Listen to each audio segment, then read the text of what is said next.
ওই 5টা বাজছে, 5টা 5 হয়ে গেছে। ভালো সিদ্ধ ভাত আর মুরগির তরকারি,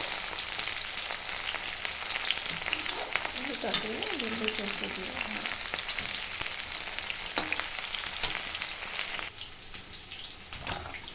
পোস্ত দিলাম, একদম সরষে,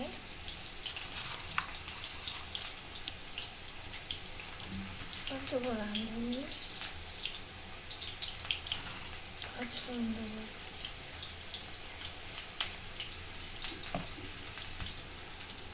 আদা দেবো আর দেবো কাঁচা লঙ্কা। একে একে সব সবজিগুলোকে ভেজে নিতে হবে।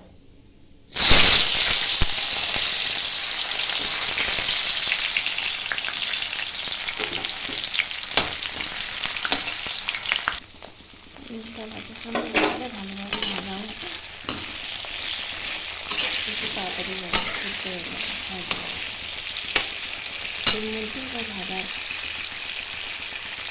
মশলাগুলো দিয়ে দেবো, ফোড়নের মশলাগুলো দিয়ে দেবো, রাঁধুনি আর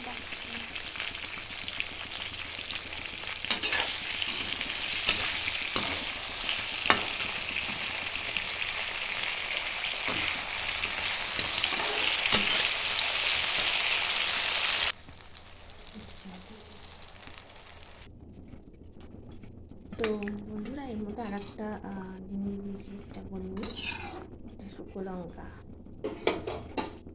হালকা ছোটো চামচে 1 চামচ শুকনো লঙ্কা দিয়ে দিয়েছি, যার জন্য ঝোলটা এমনি লাল হয়ে গেছে, এমনিটা লাল থাকবে না। এরপরে এই ভাজাগুলো দিয়ে দেবো, করলা ভাজা, ঘি করলা ভাজা।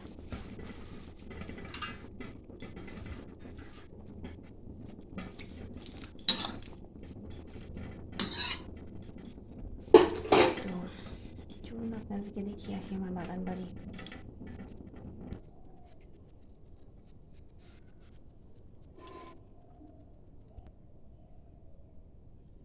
আমার লঙ্কা গাছে লঙ্কা হয়ে গেছে, বর্ষাকালের লঙ্কা, দেখুন কত দুপাটি ফল।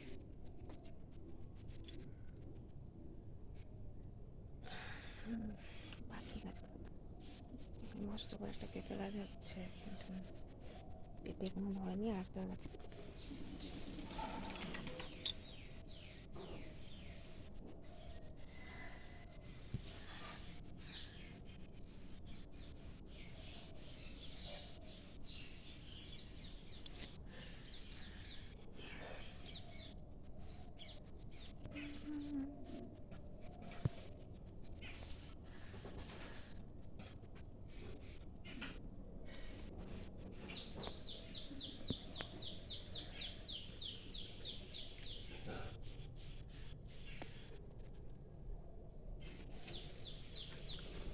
দুদিনের বৃষ্টিতে গাছগুলোও কিরকম হয়ে গেছে।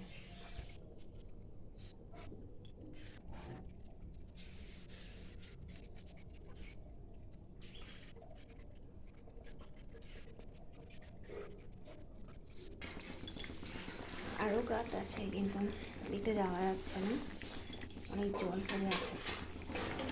পরে আরেকদিন ভিডিওতে আমি সমস্ত গাছ দেখাবো আপনাদেরকে। তো শুক্তোটা একদমই হয়ে গেছে, পেঁপেটাও সিদ্ধ হয়ে গেছে। শুধু আমাদের সারা বছরই শুক্তো হয়, তো তাই আমরা একটু পেঁপে এইসব দিয়ে করি। ডাটা সারা বছর পাওয়া যায় না, সরষাও থাকে আমাদের শুক্তোর মধ্যে, আজকে দিইনি। তো বন্ধুরা, আমার ভিডিওটা যদি ভালো লাগে একটা লাইক করবেন, শেয়ার করবেন, পাশে থাকা বেল আইকনটা ক্লিক করে দেবেন, সাবস্ক্রাইব করবেন। এমনিতে অনেকেই অনেক ভালো ভালো রান্না করে, আমাদের ছোটোখাটো রান্না করি, যদি ভালো লাগে।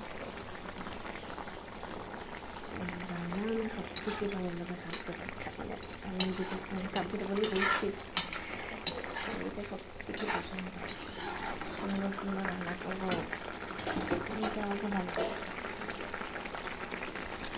তো এবার শুক্তো মশলাটা যেটা পোস্ত সর্ষে আমরাই বেটে রেখেছিলাম আদা কাঁচা লঙ্কা দিয়ে, সেটা দিয়ে দিলাম।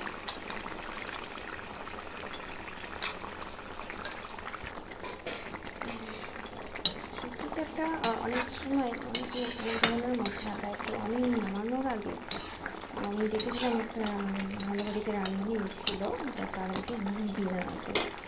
ঘি দিয়ে নামানোর ফলে সেই শুক্তোটা আরও বেশি টেস্টি হয়েছে। আমিও তারপর থেকে এই ঘিটা স্পেশালভাবে নামানোর আগে দিয়ে দিই।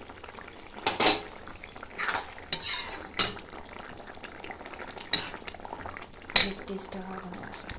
তো বন্ধুরা, আমার শুক্তো রান্না হয়ে গেছে। কেমন লাগলো কমেন্ট করে বলবেন। অবশ্যই ভালো লাগতেও পারে, না লাগতেও পারে। ওকে, থ্যাংক ইউ সো মাচ।